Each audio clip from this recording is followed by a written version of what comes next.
ब्रह्ममुरारिसुरार्चितलिङ्गं निर्मलभासितशोभितलिङ्गम्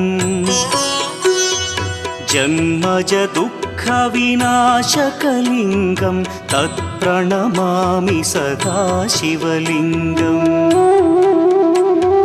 देवमुनिप्रवरार्चितलिङ्गं कामदहन करुणाकरलिङ्गम्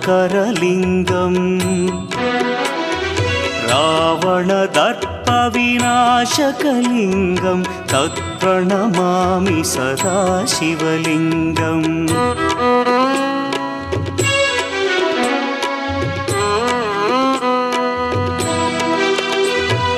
सर्वसुगन्धसुलेपितलिङ्गं बुद्धिविवर्धनकारणलिङ्गं सिद्धसुरासुरवन्दितलिङ्गम्